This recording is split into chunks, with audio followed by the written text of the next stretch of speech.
Bonjour, je m'appelle Lisa Cossin-Battaglia, je suis jet skieuse, 3 fois vice-championne de la Coupe du Monde, 2e au World Ranking. À côté de ça, je fais un peu de voile. Et bienvenue pour une journée avec moi.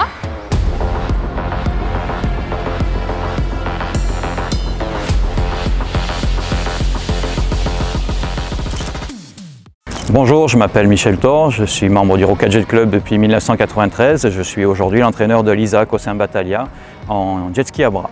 Une petite présentation du jet ski. C'est un jet ski à bras, donc c'est un jet ski où on se tient debout dans le baquet avec un bras articulé qui permet de monter et descendre et de pouvoir remonter le centre de gravité et le rabaisser dans les virages.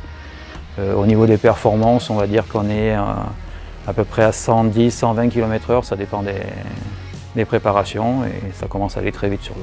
En ce qui concerne l'écologie, on a été les précurseurs, on va dire, dans le championnat du monde puisque Lisa a été une des premières pilotes qui compensait l'empreinte carbone. Et aujourd'hui, on essaie d'aller encore un peu plus loin. On est en train de mettre au point avec une société un jet ski qui pourrait marcher aussi bien au super qu'au bioéthanol. On a fait un entraînement plus physique, cardio, endurance. Il y a Michel qui reste constamment devant moi pour me faire un sillage, c'est-à-dire que c'est ce que j'ai en course si je ne pars pas première.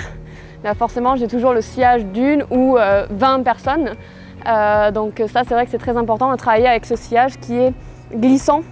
Donc chaque virage, en fait, il faut bien mettre le jet sur la tranche, sinon le jet il part direct, il fait un demi-tour. Comment décrire Lisa? Alors elle est déterminée, elle avait un objectif, tout le monde lui a dit c'est pas possible et du coup plus on lui dit c'est pas possible et plus elle va aller à fond pour réaliser ce qu'elle a envie et ce qu'elle projette. Comme on a fait une grosse séance de jet et qu'on va faire une grosse séance de voile, du coup j'ai ma petite bouteille de maltodextrine parce qu'on n'aura pas le temps de manger un gros repas. Donc voilà, ça c'est parfait pour avoir de la force toute la journée. Et ça c'est mon bateau, mon nouveau bateau, voilà, qui a 2 semaines. Il est tout récent. J'en faisais pour le plaisir au début et c'est vrai qu'on m'a présenté un peu la compétition. Et évidemment, je suis une compétitrice dans l'âme, donc défi relevé. Et puis maintenant, je suis addict à la compétition, de voile, aux régates. Évidemment, pour la voile, j'ai aussi des objectifs sportifs de compétition. J'aimerais énormément pouvoir me qualifier pour les Jeux 2024 à Paris et pourquoi pas faire évidemment 2028 à Los Angeles. On a eu du vent dans des conditions voilà, avec beaucoup de houle. C'est vrai que c'est pas forcément facile parce qu'il faut constamment garder le bateau à plat quand on remonte vers le vent.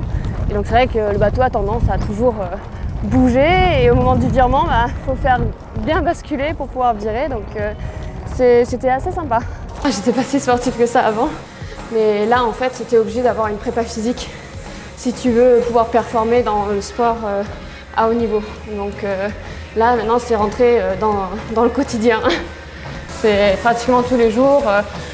Si vraiment on fait des très grosses séances, voilà, 5 heures de voile par exemple, évidemment je ne vais pas faire une énorme séance de sport après. Donc on s'adapte constamment aux entraînements qu'on fait en fait dehors. Le quotidien d'un sportif, c'est se lever, c'est avoir envie de faire quelque chose, avoir envie de faire des résultats, être motivé. Et je pense que voilà, dans tous les domaines de la vie, on a besoin de ça et je pense que c'est une belle école de vie de pratiquer un sport à haut niveau. Moi, je marche vraiment par la passion, par les émotions. Et je pense qu'on peut vraiment réussir en fait dans une carrière sportive si on a ce truc de la passion. Donc si un enfant, un jeune a cet amour pour le sport, moi je lui dis mais vas-y, fonce, essaie, parce que c'est ça ton moteur en fait qui te fera avancer. Même si tu es peut-être médiocre, et à la fin il y en a peut-être qui vont se lasser, qui aimeront pas forcément leur sport.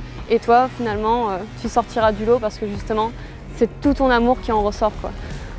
Merci d'avoir fait cette journée avec moi et on se revoit bientôt.